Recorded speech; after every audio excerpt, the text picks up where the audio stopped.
प्रजापति दक्ष ब्रह्मा जी के पुत्र की अनेक कन्याएं थी, जिनमें से सती दक्षायणी भगवान शिव की परम भक्त थी।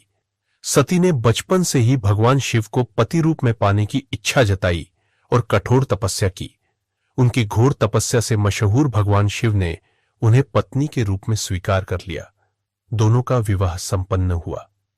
सती के पिता राजा दक्ष को भगवान शिव पसंद नहीं थे। वे उन्हें अघोरी और औघड़ देवता थे।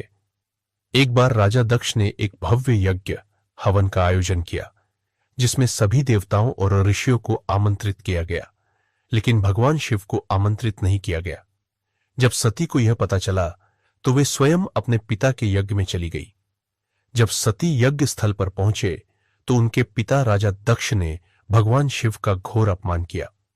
सती यह अपमान सहना नहीं कर पाई और उन्होंने क्रोधित होकर कहा, जिस शरीर को मेरे स्वामी शिव ने स्वीकार किया है उसे अब और नहीं रखा जा सकता। इसके बाद उन्होंने कुंड में कूदकर आत्मदाह कर लिया। यह देखकर वहां सभी देवता और ऋषि स्तंभ के दर्शन किए गए। जब भगवान शिव को इस घटना का पता चला तो वे अत्यंत क्रोधित हो गए। उन्होंने अपनी जटा से वीरभद्र और भद्रकाली को प्रकट किया और कहा, जाओ और दक्ष के यज्ञ का नाश कर दो। वीरभद्र ने यज्ञ को नष्ट कर दिया और राजा दक्ष का सिर काट दिया। यज्ञ स्थल पर हाहाकार मच गया। सभी देवताओं और ऋषियों ने भगवान शिव से प्रार्थना की। शिवजी ने दक्ष को क्षमा कर दिया और उन्हें पुनः जीवित कर दिया, लेकिन उनके सिर पुनः जोड़ने के लिए एक बकरी का सिर रखा गया।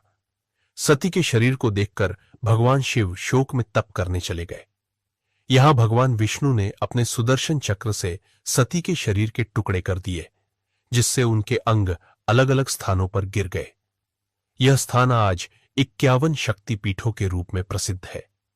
कुछ समय बाद सती ने पार्वती के रूप में हिमालय राज की पुत्री के रूप में जन्म लिया।